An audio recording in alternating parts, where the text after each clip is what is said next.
Puan terakhir kemarin ada viral mic bocor, Mbak Puan di dalam dengar juga nggak Mbak?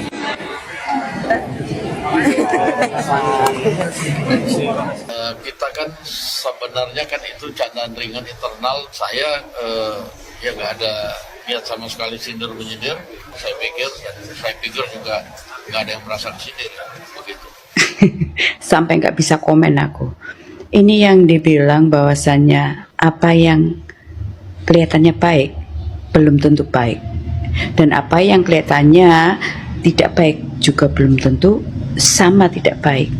Ya, sepandai-pandainya tupai melompat akhirnya jatuh juga. Sepandai-pandainya kamu menyimpan sesuatu yang orang kira nggak tahu, Allah akan kasih tunjukkan siapa kamu sebenarnya. Pesan singkat saja, jangan lawan orang baik, ya.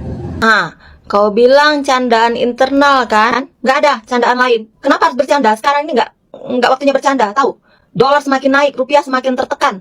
Harga beli masyarakat semakin lemah, harga barang tuh naik. Nggak ada bercanda-bercanda ya, Dasko. Apalagi kamu mengakui kamu itu penasehatnya Prabowo. Kenapa nggak kamu nasehatin tuh Pak Prabowo? Dia bilang mau bikin dolar itu jadi 5.000. Ternyata apa sekarang? Dolar semakin naik, rupiah semakin tertekan. Kamu sebagai penasehatnya seharusnya itu yang kamu nasehatin, itu yang kamu kritisi. Lagian ya, kalau kamu tahu ilmu psikologi, kenapa beliau itu, Bapak Prabowo itu mengatakan hidup Jokowi? Itu dia tuh merefleksi.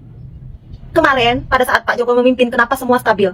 Rupiah stabil, pembangunan berjalan pesat ya. Kemudian masyarakat juga seperti bersyukur sekali gitu memiliki Pak Jokowi, karena nggak pernah merasakan apa itu bansos ya, uluran dari pemerintah itu nggak pernah. Tiba-tiba di zaman Bapak Jokowi akses bansos itu banyak sekali ya.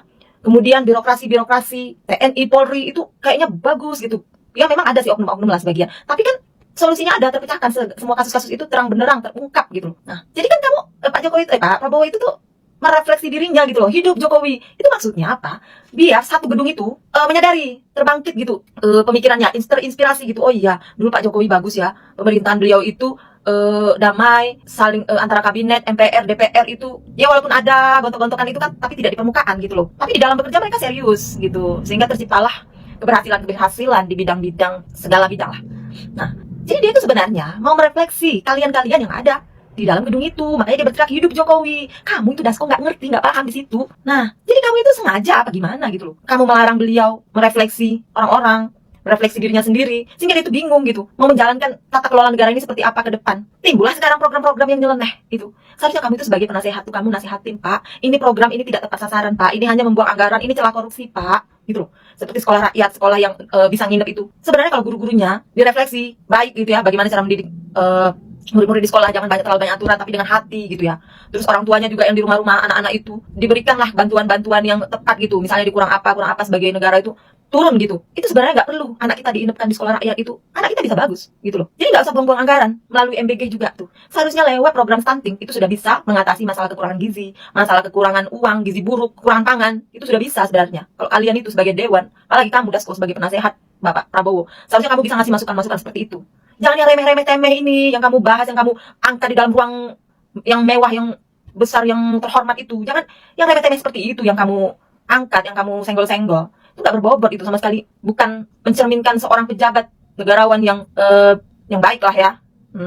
Itulah sederhananya pemikiran itu seperti itu. Dasko, saya ajari kamu nih. Dasko, yang menyakitkan sekali ya, kan mungkin bukan Jokowi ya, menyakitkan sekali. Itu konteks Anda dalam di situ itu Anda bercanda dengan Puan Maharani dengan mengatakan asal jangan teriak Jokowi. Itu sangat menyakitkan. Ya, bagi Jokowi mungkin Dasko itu anak kecil lah, tapi bagi pendukung Jokowi seperti saya yang seperti ini ya, lumayan menyakitkan karena Anda gunakan ya, posisi seperti itu untuk mempercandai Jokowi bersama seorang Puan Maharani. Dasko, Anda itu di Partai Gerindra, tahu nggak? Anda pernah membujuk-bujuk siapa? Sampai berapa kali? Siapa yang Anda bujuk? Anaknya siapa? Siapa yang merestui? Ingat itu. Bukan masalah mengingatkan masalah siapa yang bukan ya, tapi ya ingat saja. Ketika sekarang berkuasa seperti ini, ingatlah dulu bagaimana. Bukan seperti Jokowi dulu. Jokowi itu berkuasa karena memang diusung, nggak membujuk-bujuk seperti itu ya. Diusung, siapa yang mengusung? Ya PDIP. Kalau di tengah perjalanan Jokowi itu tidak sesuai atau manggil dari PDIP, nah itu kan sudah sebuah perdebatan. dalam arti mereka pasti sudah berdebat terkait masalah ini. Oh ini seperti ini. Mungkin kenapa Jokowi bisa mangkir? Ya mungkin bebannya terlalu besar. Apa-apa harus ke partai, apa-apa harus ke partai, apa-apa harus persetujuan partai. Tapi posisi Anda dengan Prabowo itu beda sekarang. Siapa yang Anda bujuk itu? Siapa yang mengizinkan? Sampai berapa kali Anda membujuk? Sekarang Anda mempercandai seorang Jokowi yang dulu pernah Anda bujuk, seorang anaknya yang pernah Anda bujuk. Anda bercanda pun di tempat umum. Anda bercanda, apakah itu Anda sengaja? Ya, itu mic masih ada. Apakah itu Anda sengaja atau tidak? Yang jelas Anda salah di sini. Kalau sampai sengaja juga, itu Anda tambah parah terkait masalah. Ingat itu ya. Lesko, ini bukan sesuatu hal yang biasa menurut saya. Anda seringkali ya, kayaknya sudah beberapa kali sih Anda blunder terkait ini. Ya kan? Ingat, di situ ada Prabowo. Anda itu di Partai Gerindra itu hanya kacung. Ya, maksud saya kacung ya Anda bawaan Prabowo lah, bukan pemilik partai juga. Dari suaranya Dasko di sini, alam semesta langsung membuktikan bahwa orang-orang di sekitaran Pak Prabowo itu banyak yang nggak senang atas kedekatan Pak Prabowo dengan Pak Jokowi. Kalau saya menilai di sini, pendukung-pendukung Prabowo ini cenderung pengkhianat, terutama Dasko di sini ya. Karena saya melihat dia tidak senang dengan apa yang disenangi junjungannya, bosnya, atau katakanlah jagoannya. Harusnya dia ikut. Tapi itu mungkin yang membuat Pak Prabowo 4 kali bahkan 2 kali melawan Jokowi kalah. Ini menurut keyakinan saya loh ya, menurut keyakinan saya, disclaimer. Makanya Pak Prabowo kalah. Ketika Pak Jokowi mengendorse, mendukung, dan kita loyalisnya Pak Jokowi manut gitu loh, ikut gitu loh, karena kita percaya sama Pak Jokowi. Kalau dia menunjukkan telunjuknya kepada seseorang, kita ikut. Nah, itulah arti loyalis gitu. Jadi enggak misalnya Pak Jokowi bilang A, terus diam-diam kita B aja gitu. Jadi itu namanya pengkhianat, sama kayak yang di video ini. Kita harus bangga kepada pemimpin bangsa sebelumnya. Hidup pemimpin bangsa sebelumnya. Aku pikir dia, untung aja dia nggak teriak, hidup Jokowi. Nah, itu namanya dia tidak setuju dengan pernyataan Pak Prabowo terkait hidup Jokowi yang dulu di Rakernasnya Gerindra. Padahal kalau kita, Pak Jokowi bilang nanti saatnya Pak Prabowo. Hari ini saya dulu ya Pak, izin. Dari gestur itu kita udah paham bahwa mungkin di 2024 Pak Jokowi bakal endorse Pak Prabowo. Gitu. Di dalam hati ya kita kira-kira gimana ya gitu. Tapi karena kita percaya sama Pak Jokowi, kita manut gitu loh. Harusnya seperti itu sih kalau mau memvalidasi diri sebagai loyalis, sebagai pencinta, sebagai pendukung gitu. Apalagi bukan cuman pendukung deh, sebagai pencinta, loyalitas tanpa batas. Ya, saya sangat memahami ya kekecewaan para pecinta Pak Jokowi dengan ucapan blunder dari Pak Dasko ya. Bagaimanapun juga kan yang mendukung Pak Prabowo jadi presiden kan juga Pak Jokowi waktu 2024 ya. Nasibnya sudah seperti apa Pak? Mudah-mudahan dalam waktu dekat pasti kami akan menyampaikan, kami pernah menyampaikan dalam waktu dekat untuk P21 tahap 2 untuk Bapak Roy Suryo dan Ibu Tifa pasti akan kami sampaikan. Tapi sebelumnya Roy Suryo bilang kenapa ada double sprindik Pak? Hah? Kata Roy Suryo kemarin dalam press con kenapa ada double sprindik, dia bilang Sprindik yang mana? Dia bilang ada double sprindik udah diserahkan ke Sejati. Iya, sprindik kedua. Ya, nanti kita lihat sprindik tersebut. Katanya ada perubahan pasal itu yang ke JPU itu ya Pak? Ya, kalau perubahan pasal dan lain ini kan komunikasi antara penyidik dengan JPU. Pasti kita melihat apakah itu mengacu kepada KUHP baru atau KUHP lama. Itu biasa. Tapi kabarnya awal bulan Juni itu benar, Pak. Apa? Kabar burungnya awal bulan Juni karena Kabar burung? salah satu relawan Jokowi sudah mendapatkan informasi dari pihak Polda kalau awal bulan Juni akan P21. Kita dalam waktu dekat kita akan mengumumkan P21 dan tahap 2 dari Bapak Roy Suryo. Tapi sampai mungkin boleh diketahui nggak sih Pak alasannya sampai sekarang belum ada P21 itu seperti kenapa? Yang bilang belum ada siapa? Belum dikabulkan lah gitu ibaratnya. Yang bilang belum dikabulkan siapa? Saya tanya kembali. Siapa yang belum mengabulkan? Dari belum ada rilisnya. Kan kami sampaikan.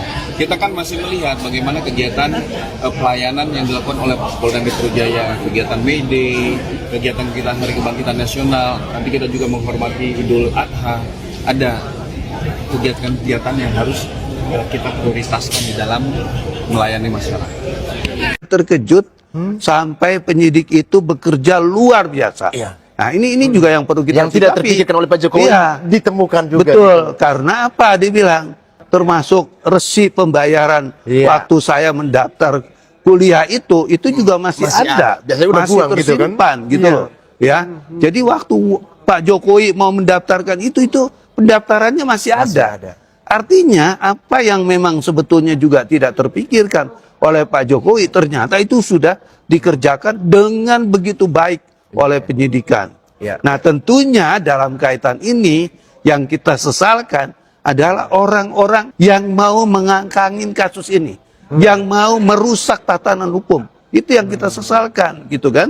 Kenapa saya katakan seperti itu? Ini negara hukum loh. Yang namanya negara hukum, ya harusnya kalau memang udah ada tersangka dan memang sudah ada kebenaran-kebenaran yang konkret bahwa memang ada dugaan tindak pidana, ya jalankan gitu loh. Nggak usah lagi dihalang-halangi, dikangkang-kangkangi yang tujuannya untuk memberikan kepastian bahwa hukum tidak berjalan di Indonesia. Ini kan paradok yang salah, parameter berpikir yang salah. Ini yang nggak benar, gitu. Ini yang kita juga sesali. Dan saya juga menghimbau kepada orang-orang yang selama ini mengangkangi, nggak tepat dan nggak elegan.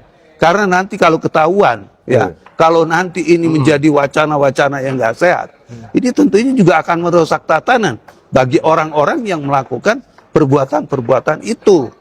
Sehingga sekali lagi kita mohon untuk jangan melakukan hal-hal yang bersifat berbuat memanuver yang sifatnya mengamputasi perkara yang harusnya berjalan. Artinya Bapak mau katakan sesuai dengan isi pertemuan itu dengan Pak Jokowi 1 jam 5 menit itu Pak Jokowi sudah tahu siapa orangnya yang sedang mau mengerem untuk P21 itu. Betul. Dan ini kita fair selama kita bertemu dengan Bapak Jokowi yang berulang kali, baru kali ini malam ini beliau marah ekspresi Bapak luar biasa bicara sampai begini pukul-pukul meja artinya kecewa. Memang terlihat jelas kekecewaan beliau. Nah, boleh Bapak berikan pandangan bukan membaca psikologinya Pak Jokowi tapi rujukan kekecewaan Bapak ini seperti Bapak sebutkan Pak Jokowi maksudnya itu adalah ke partai politik tertentu. Bahkan tadi disebutkan ada satu lembaga legislatif. Nah, ini apa tanggapan Bapak ini? Apakah mereka sudah terlalu jauh masuk intervensi kasus ini? Menganggap inilah kasus yang merugikan negara, sementara Pak Jokowi sendiri mengatakan ini adalah masalah pribadi. Nah, gimana? Nah, ini tadi memang ada pernyataan seperti itu bahwa beliau sudah mengetahui siapa orang-orang di belakang ini. Itu jelas sekali dikatakan. Cuma kan saya juga nggak bisa ngomong. Cuma nanti katanya, kalau kesabaran saya sudah habis, saya juga akan ngomong gitu kan. Berarti Pak Jokowi akan bicara. Iya kan? Yang bersangkutan akan bicara kepada kekecewaan yang ada, bicara kepada kekecewaan yang penegakan hukumnya dibuat berantakan seperti ini gitu. Ya sekali lagi berkaitan dengan masalah manuver-manuver yang mau memangkas, mengamputasi rencana-rencana jahat dalam rangka penegakan hukum, udahlah, hentikanlah. Karena kita udah tahu kok. Tadi Pak Jokowi juga udah mengatakan, saya tahu kok sebetulnya siapa orang-orang itu. Cuma kan nanti kalau kita ngomong, nanti dibilang fitnah lagi. Nanti dibilang kita melakukan pencemaran nama baik dan lain sebagainya. Tapi saya yakin dengan berita-berita yang memang berkembang itu jelas sekali dugaan-dugaan selama ini Roy Suryo itu ada yang membackup, Ya. itu jelas terbaca dan terpaktakan per hari ini. Iya, Gitu. ada. Ada. Dan kita kasih clue aja, orang itu adalah top, ya. Top. Orangnya itu top. Ya, top. Top aja Dan kita punya orang itu. pengaruh. Jempol lah untuk Ya. dia ya Bapak ya, orangnya top Begini, itu, gitu Kita kan. udah Nah, tahu ini, ya. sumbernya A1 gitu. Ya. Tapi kami tidak berani membuka karena kami harus taat terhadap apa komitmen dari Bapak Jokowi. Betul, ya. Artinya kesabaran Bapak Jokowi suatu saat akan beliau bongkar, Ya. bicara dalam kontes ini, bukan bongkar tapi bicara karena ekspresi kemarin beliau. Nah, dengan artinya bergulir PD1 kemudian Roy Suryo ini kan berulang-ulang semenjak dia ditetapkan sebagai tersangka, artinya Roy Suryo ini kan tidak boleh harus melakukan satu repetisi yang sama di ruang publik. Bukankah itu suatu pelanggaran yang double gitu Bapak? Ya. Bahwa penahanan harus bisa ditambah lagi gitu. Betul. Tadi kan juga memang ada pembahasan menyangkut masalah itu. Ya. Ya. Tadi juga saya udah katakan juga pada saat pertemuan dengan Pak Jokowi, Pak, saya juga udah bikin tulisan, Pak. Dan memang itu di dalam hukum itu kan sebetulnya sudah tidak boleh.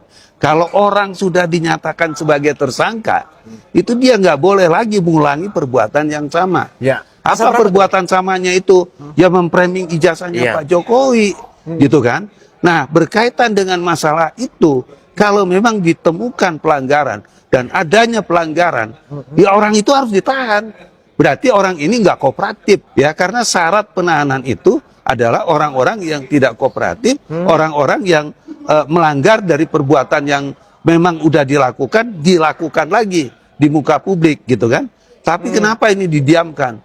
Ya, saya nggak bisa menyalahkan penyidik, karena dari pembicaraan tadi memang ada orang kuat, ya, yang begitu mengangkangi kasus ini, gitu kan? Celaka banget gitu di negara hukum masih ada orang-orang seperti ini. Nah, kalau kita membaca seperti ini, berarti dugaan-dugaan orang selama ini bermanuver bahwa tujuan memframing ijazah Pak Jokowi adalah dugaannya palsu, ya, itu adalah framing politik yang dimainkan dengan sangat jahat dan masif. Ini yang kita kecewa gitu kan. Berarti Ya, kalau dan saya mau ini analis- sebetulnya sudah terjawab menurut saya udah. Sudah terjawab. Iya. Benar, dan kita bersyukur bahwa malam ini kita bisa tahu apa penasaran masyarakat ya, penasaran netizen semua ya. Tapi sekali lagi ya, kami tetap komitmen hanya memberikan clue-nya saja ya. Partai politik, ada partai politik. Terus kemudian ya ada, sudah pasti kalau partai politik ini ada di mana-mana. Ya. Yang Ada juga orang di parlemen ya. orang tadi di parlemen disebutkan, ya, di legislatif ya. Ya. Mungkin juga eksekutif juga ada. Ya. Ada. Nah, siapa orang itu kita tidak sebut nama teman-teman. Ya, mohon maaf nanti dibilang fitnah lagi kan. Ya. Kita menjaga kehormatan mereka gitu. Betul. Tetapi dengan adanya pembiaran, kalau kita kembali lagi di mana ketika dia melanggar suatu kesepakatan bahwa tidak akan mengulangi perbuatan yang sama. Nah, perhatian di sini tadi kan Bapak menyinggung penyidik, dalam hal ini pihak Polda Metro Jaya yang harus memonitor. Artinya di sini ada pembiaran. Kita tidak ingin menyalahkan pihak polisi, Polri atau Polda Metro Jaya, yang artinya memberikan mereka namanya tahanan kota, ya kan? Nah, kemudian juga dengan adanya clue dari Pak Jokowi tadi bahwa ada orang yang ingin mengerem untuk jangan P21, berarti ini adalah suatu kontinuitas di mana saat mereka sudah melakukan pelanggaran yang kedua kali dalam konteks bahwa melakukan kesalahan yang sama lagi, melanggar itu P21 supaya dilakukan lagi perulangan. Nah, orang-orang seperti itu apa yang Bapak mau analisa, mau katakan gitu? Ya, kalau menurut saya dengan keadaan-keadaan yang memang seperti ini ya, dan undang-undang sudah menentukan bahwa orang-orang seperti ini nggak layak mendapatkan perlindungan hukum, harusnya walaupun mungkin ya P21 belum dimunculkan, ya tahan dong Roy Suryo.